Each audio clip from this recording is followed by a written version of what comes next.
You're too sensitive, Mom said, the same day Brandon shoved me down the stairs. The words echoed louder than the thud of my shoulder slamming against the wood. I sat there for a moment on the third step from the bottom, stunned more by her voice than the pain blooming across my back. She didn't even look up from folding laundry. The click of hangers on the metal rod drowned out the tears welling in my eyes. Don't be dramatic, she added, as if I had asked for comfort. I hadn't. I never did. The bruise would fade within days, but her words? They lingered, echoing like background noise in a house that was always too loud and never truly heard me. I pressed my palm against the swelling skin and winced, not just from the physical sting, but from the deeper ache I couldn't name at 17. It wasn't the first time Brandon got away with something. A few hours earlier, he'd hurled the TV remote across the living room after I refused to switch off the documentary I'd waited all week to watch. It shattered against the wall. When Mom walked in, he pointed at me like he always did and said, she was mad about something. Lost it. Linda didn't ask questions. Go to your room, Emily. No phone tonight. Of course. Brandon was the boy with a temper, but I was the one with the punishment. Dinner was worse. Ron buried his face in the newspaper as I sat opposite Brandon, who smugly slurped his spaghetti and avoided eye contact like a child pretending not to hear his own mischief. My father didn't say a word. He rarely did. He acted like stillness could make things disappear. Later that evening, I passed the kitchen and heard Mom's voice slip through the screen door as she chatted with Mrs. Talbot next door. Brandon's got so much potential, she said. He's just a little lost. Emily's quiet. Always has been. I stood frozen in the hallway. A whisper of resentment curled in my chest. Not anger, something older. Like a bruise formed years ago. One that never fully healed. That was the moment something in me stopped trying. That night, I sat on my bed and looked around the room I had tried to make mine. The corners were lined with books I'd read twice, drawings I never showed anyone, and a globe I spun when I wanted to pretend I lived anywhere else. In the drawer was the envelope. $200 I'd saved from tutoring the Miller twins, helping clean up Mrs. Nuggian's yard, and selling hand-painted bookmarks on Etsy. My quiet escape fund. I turned on the family desktop and searched bus to Portland early morning. The printer stuttered awake. The hum sounded louder than usual. Maybe because I was listening for footsteps that never came. I packed a backpack, bare essentials, jeans, a hoodie, notebooks, my sketch pad, and the cash. I placed a sticky note on my pillow, but didn't write anything on it. What was there to say? That I was tired of disappearing in plain sight? The porch light was off. Fitting. I stepped into the night barefoot, letting the door click shut behind me.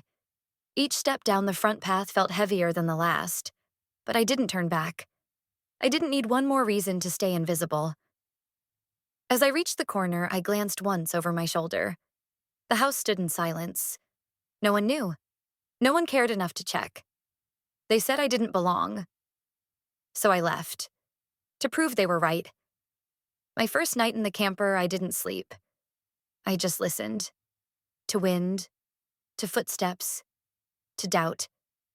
The metal frame groaned each time I shifted, and the tarp rustled overhead like it was whispering everything I was too afraid to say out loud. It was parked behind a 24-hour gas station that smelled like burnt coffee and regret. I'd found a spot tucked behind the dumpsters, not glamorous, but out of sight. That mattered. I kept the engine off. No heat, just layers of clothing, a thermal blanket, and silence. The same silence I once used to survive in my childhood bedroom. Back then, it kept me hidden. Now it left me exposed.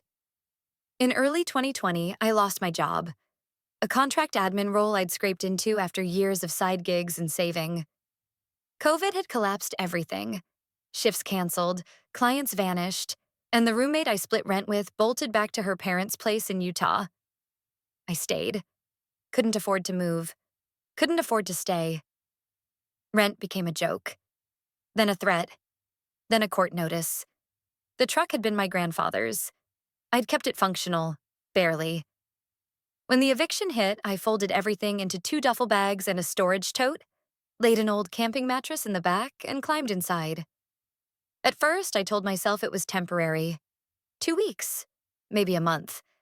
But winter had a way of making you honest. Days blurred. I parked outside grocery stores, truck stops, even a community center once before they started locking their lots at night. I memorized every laundromat with free Wi-Fi and every gas station that wouldn't chase me off. Showers came from a $20 gym membership. Meals were protein bars, canned soup, sometimes kindness from strangers who didn't ask questions. It wasn't survival. It was strategy. I found the warehouse job through a poster pinned to the gas station's corkboard. Night shift needed. Cash paid weekly. The boss, a broad man named Terry with tired eyes, didn't ask about my address. Just said, "You show up on time, you keep the job." I showed up early. He let me charge my phone in the break room and fill my thermos from the coffee pot. That was more mercy than I'd had in years. I met Sarah 2 months in. At first, I didn't recognize her. She was leaner, sharper, the soft edges of high school friendship worn into the bone of adulthood. But when she said, "Emily?" I knew. We hadn't spoken since junior year. Still, she didn't ask why I looked like I hadn't slept indoors in months. Instead, she asked if I needed to scan anything. Documents, ID, maybe to open a new account. When I nodded, she handed me her phone and said, "Let's do it now." She became an anchor without ever claiming the title, helped me set up a savings account, explained how to apply for FHA loans, taught me the difference between surviving and preparing. Every dollar was tracked. I stopped eating out, stopped replacing anything unless it was broken. I watched YouTube videos on credit repair and loan pre-approval strategies like they were gospel. By late 2022, I had what I needed: a modest down payment, a decent credit score, and a realtor who didn't flinch when I asked to see only foreclosures or fixer-uppers. The house wasn't much. Just a 1-bedroom near the edge of town with scuffed floors and a porch that leaned like it had stories of its own. But the keys were mine. On the day I closed, I stood on those porch steps and held the keys up against the sky. Took a photo. Captioned it, "Home." I didn't expect the knock. Then a second. No one knew I'd moved in yet, except Sarah. When I opened the door, her smile was the first thing I saw. But it wasn't Sarah. It was my mother. They didn't ask to come in. They just walked past me, like they'd forgotten I ever left. The cold air had barely settled around the threshold when Linda breezed by with a practiced smile and a chirped, "Oh, how adorable," just like one of those starter homes on Instagram. Her coat brushed my arm as she entered, trailing the scent of citrus cleaner and something more sour. Behind her, Brandon carried a box, not luggage, but something firm and heavy. A bad omen in cardboard. Ron followed, shuffling his feet and glancing at the floor like he wasn't sure if he was welcome or just too used to never needing permission. Then came Kelsey, all lip gloss and flattery, bouncing a baby on her hip. "We just had to see it," she cooed. "Brandon said you finally settled down. We thought, well, family's family, right?" Their 3 kids swarmed in like released balloons, screaming past the couch, ignoring my, "Hey, careful please," as they banged open the spare room doors. I stood by the coat rack. My boots left wet prints on the rug. No one noticed. Brandon glanced around with a contractor's eye, not a brother's. "This layout's solid. You kept it pretty open. That garage might even fit our old chest freezer." I blinked. "You brought a freezer?" "No," he grinned. "Just saying. You know, for future reference." They made themselves at home before I could close the door. Linda was already in the kitchen, opening cabinets and complimenting the backsplash. Kelsey sat on the couch and bounced her foot like she'd claimed the living room. The baby, thankfully, had dozed off. "So how's work?" Linda asked over her shoulder. "Still at the warehouse," I said. "Steady, huh? That's good. You always liked routine." I wanted to scream. I wanted to ask where this sudden warmth had been when I was living out of my truck. But I just smiled tightly and asked if anyone wanted tea. No one responded. They were too busy peering into closets. Brandon leaned against the dining table. This place is 10 minutes from my office, he mused. Much closer than our apartment. Kelsey added, stroking the baby's back. And you've got that camper, right? You were always so minimalist. I froze. What? You know, Brandon said, smiling just enough to sting. You did great making that lifestyle work. No reason you couldn't again. Give the kids some space for the holidays. We wouldn't overstay. Just regrouping a bit, that's all. The baby gurgled. The toddler clanged a spoon against the bedroom wall. My throat felt like it was closing. I'm glad you're visiting, I said carefully, but this is my home. I don't share it. Brandon's face didn't change. Not really. Just a flicker, like something low and simmering behind his eyes cooled a degree. He nodded, set his cup down without drinking, and turned to help Kelsey with the diaper bag. Of course, he said. We totally understand. They stayed another hour. Linda tried to gift me a set of pot holders I didn't want. Kelsey offered to help organize the pantry sometime. Ron said nothing, but his eyes kept drifting toward the guest room door like he was memorizing it. They left with promises to drop by again soon. I stood at the window and watched them pile into the SUV. Brandon didn't look back. 3 days later, I pulled into my driveway and saw a moving truck in front of my house. The front door was opened. Not unlocked. Open. Like I'd forgotten I owned the place. I stepped out of my car and the air hit me, cold and wrong. The porch lights were still on, casting long shadows over the driveway where a moving truck idled. It wasn't the same truck as before. This one was bigger, bolder. I walked up the front steps slowly. The door creaked as it swayed inward, hinges groaning like a warning. Inside, I could hear a cartoon playing. My TV, my electricity, my house. Boxes were everywhere, stacked in corners, spilling onto the living room rug. The hallway smelled like fried food and baby wipes. A child's jacket had been slung over the banister, and one of my coffee mugs sat on the armrest of the couch, filled with something syrupy and red. Brandon emerged from the kitchen holding a takeout container. Oh, hey, he said casually, like I was the one visiting. We figured you'd be late. My hand tightened on my bag. Get out. He smirked and reached into a drawer, my drawers, and pulled out a stapled packet of papers. Actually, I think you'll want to read this first. He handed it over with 2 fingers, like it was trash. I glanced down. It was a lease agreement, supposedly from me. The middle name was wrong. The signature looked like a toddler's imitation, and I'd never even used that font. You forged this? I asked, voice low, each syllable like ice breaking. It's just space, Emily. Brandon shrugged. We needed it more. Family helps family. Kelsey appeared behind him, bouncing the baby again. We didn't want to do this, but you're always so alone. And there's room here. For all of us. I stepped outside and dialed 911. Calmly. Clearly. I gave my name, my address, and said the words I never thought I'd say. There are people in my house who shouldn't be. They broke in. Brandon's face twitched. When the officers arrived, 2, male, early 30s, they were neutral, professional. They asked for documentation. I showed them my license, deed, closing papers, utility bills. Everything I had in the folder marked essential, the one Sarah had helped me scan and organize. I handed over my phone and pulled up the original e-signature confirmation from the mortgage.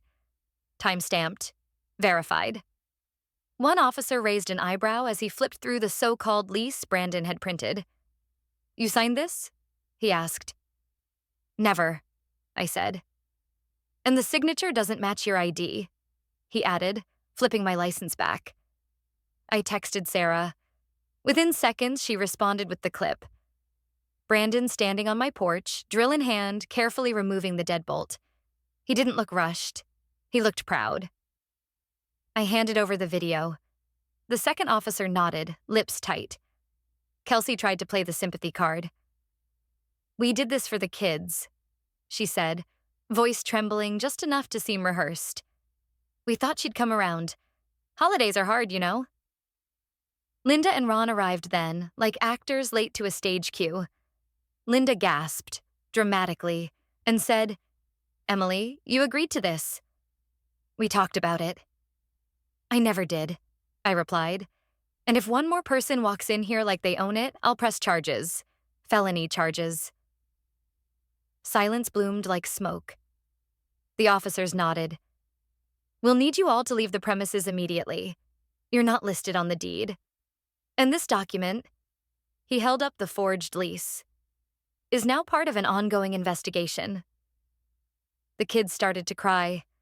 Kelsey hustled to gather diapers and jackets. Brandon's expression hardened, but he didn't argue. Not now. Linda walked last, shoulders stiff as if dignity could erase guilt. But at the edge of the porch, she turned to me. You'll die alone, she spat. You don't even have a family. Then she was gone. And for the first time in years, I didn't feel the need to prove her wrong. They arrived with cookies and apologies, but none of it was sweet. The house smelled like rosemary and cinnamon, soft jazz humming beneath bursts of laughter. Folding chairs lined the living room, mismatched but perfectly placed. Sarah was adjusting the last name card, Grandma Margaret's, when the knock came. Not tentative, confident. The kind that assumed it would be answered. I opened the door with the same steadiness I'd worn all week. There they were. Linda holding a tray of store-bought sugar cookies, Kelsey clutching a half-wrapped gift basket, Brandon standing with his arms crossed, and Ron just behind them, eyes on the sidewalk. Merry Christmas, Linda beamed, like the last month hadn't happened. We thought we'd surprise you. Kelsey stepped forward, her cheeks already flushed with emotion. We just want to talk. The kids are with a neighbor. We didn't want to ruin your party. You already tried, I said flatly, voice calm. This isn't a party. The tray trembled slightly in Linda's hands. We came to make amends, she said, as if the phrase still held magic. Look, we brought... Store-bought? Sarah called gently from the hallway. Original. Kelsey's voice cracked. She has everything, this house, people, laughter, while we're cramped in a 2-bedroom with 3 kids. We made mistakes, yes, but we're still your family. Guests were beginning to quiet. Conversations died like candles snuffed too quickly. Brandon scanned the room with the same eyes he used to count Christmas presents. He said nothing, but I saw it, the calculation behind his silence. Linda's mask cracked. She leaned in slightly, her voice a hiss meant for me but loud enough to stain the room. She has no real family. Look at this. It's all pity guests. Before I could answer, a chair scraped sharply against the floor. Grandma Margaret stood as if rising from a courtroom bench. Her presence pulled the weight of the room with it. You had 2 children, she said slowly, gaze fixed on Linda. You chose to erase one. Kelsey turned toward her, mouth parted, but Aunt Susan cut in, eyes flashing. And now you want an audience. Not forgiveness. You didn't come to make peace. You came to be seen. The doorbell rang again. I walked over without a word and opened it. A young officer stood there, folder in hand. Emily Carter? He asked. I nodded. We got the results back. Signature analysis confirms what you submitted. The lease was forged. We'll file the report under criminal misrepresentation. You'll receive an update within a week, but you've done everything right. I thanked him and closed the door slowly, then turned to the room. Every eye was waiting. Some hopeful, some horrified, some resigned. We're done here, I said. Kelsey slumped into a chair, sobbing. She doesn't even want us to be part of her life. Uncle David's voice rang out from near the window, clear and deliberate. She already chose who her family is. And no one contradicted him. They left behind lies, tears, and a broken porch light. I replaced the bulb, not for them, but for me. The house was quiet, the kind of stillness that follows a storm. Morning light crawled slowly through the frost-touched windows, brushing over the dining table scattered with crumpled napkins and half-empty mugs. A pie tin sat in the sink, crust hardened along the edges. Someone had draped a blanket over the back of a chair like a flag of surrender. It was the kind of mess that smelled like laughter, not chaos. In the kitchen, Sarah was already awake, her hair knotted on top of her head, humming as she poured 2 mugs of coffee. Cozy chaos. She grinned as I stepped in. Just like college, remember? Except no roommate stealing your socks. I smiled, the warmth of it surprising even me. And no one pretending to be my legal tenant either. We clinked mugs. The smell of cinnamon still hung faintly in the air. Down the hallway, I could hear the soft thud of someone turning over in their sleeping bag. Probably my cousin from Idaho, or maybe Aunt Susan, who'd insisted on trying the camper for old time's sake. It wasn't need that brought them to stay. It was trust. And that made all the difference.